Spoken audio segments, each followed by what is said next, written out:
বিয়ে করবে আমাকে? উত্তরে সে বলেছিল, নিজের চেহারা দেখেছিস আয়নায়? আমি হলাম এই কলেজের সব থেকে সুন্দর ছেলে।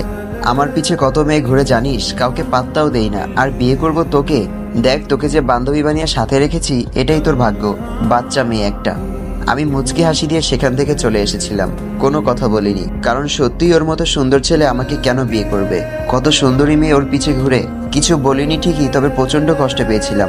বুকের ভেতরটা যেন খা খা করছিল। বাসায় এসে দরজা বন্ধ করে সেদিন সত্যি আয়নায় নিজেকে অনেকক্ষণ দেখেছিলাম আর কেঁদেছিলাম। আর ভেবেছিলাম কালো হয়ে জন্মানো কি পাপ। আমি এমনিতে তেমন সাজগোজ করতাম না, পার্লারে যাইনি কখনো। বাবা বলে আমার চেহারা নাকি খুব মায়াবী। এই কথাটা যখন শুনি তখন আমার ভীষণ হাসি পায়। যে ছেলেটাকে বিয়ের কথা বলেছিলাম সে আমার থেকে বেশ বড়। সে যখন অনার্স তৃতীয় বর্ষে, আমি তখন কেবল ইন্টার প্রথম বর্ষের ছাত্রী।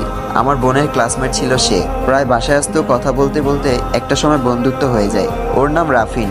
খুব ভালো লাগতো ওকে আমার। ভালোবেসে ফেলেছিলাম ওকে আমি প্রচন্ড। যদিও এর আগে কখনো বলিনি ওকে আমি। এখন মনে হচ্ছে না বলাটাই বোধহয় ভালো ছিল। আপুরা সবাই ঘুরতে গেছিল, তাই আমাকেও নিয়ে গেছিল। একসময় রাফিন দেখি একা দাঁড়িয়ে আছে। তখনই আমি কথাগুলো বলেছিলাম রাফিনকে। এতটা অপমানিত হতে হবে ভাবিনি। রাফিন আমার বোনের খুব ভালো বন্ধু, তাই ভয় লাগছিল রাফিন আপুকে বলে না দেয়।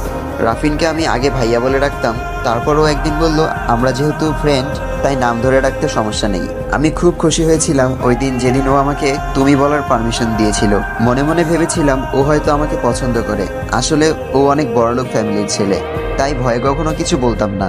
আমার মতো কালো মেয়েকে ভালোবাসবেও। এরপর থেকে রাফিন কখনো আমাদের বাসায় আসলে আমি ওর সামনে যেতাম না, আড়াল থেকে দেখতাম ওকে। ও খুব হাসতো। ওর ওই হাসির জন্যই আমি ওর প্রেমে পড়েছিলাম। হঠাৎ একদিন আপু বলল রাফিন নাকি বিদেশ চলে যাবে পড়ালেখার জন্য। শুনে ভীষণ কষ্ট লাগছিল। এতদিন যাও একটু দেখতে পাচ্ছিলাম, তা হয়তো আর হবে না। বুকের ভেতরটা ফাঁকা ফাঁকা লাগছিল, খুব কান্না পাচ্ছিল। যে মানুষটা আমাকে এত অপমান করলো তার জন্য কেন যে এত খারাপ লাগছে বুঝি না। পরের দিন কলেজে যাব, তাই রেডি হচ্ছি। ঠিক তখন কলিং বেল বেজে উঠলো। আসছি বলে দরজা খুলতে গেলাম। দরজা খুলে আমি তো একদম অবাক। রাফিন আমার সামনে দাঁড়িয়ে আছে। ওকে দেখে চলে যাব, ঠিক তখনই রাফিন আমার হাতটা টেনে ধরলো। হাত ধরলেন কেন? ছাড়ুন, আমি আপুকে ডেকে দিচ্ছি।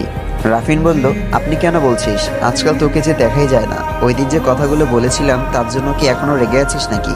দেখ, তুই আমার ছোট, তার থেকে বড় কথা আমার সাথে তোর যায় না। আমি যদি তোর মতো একটা মেয়েকে বিয়ে করি, তোর লোকে কি বলবে বল?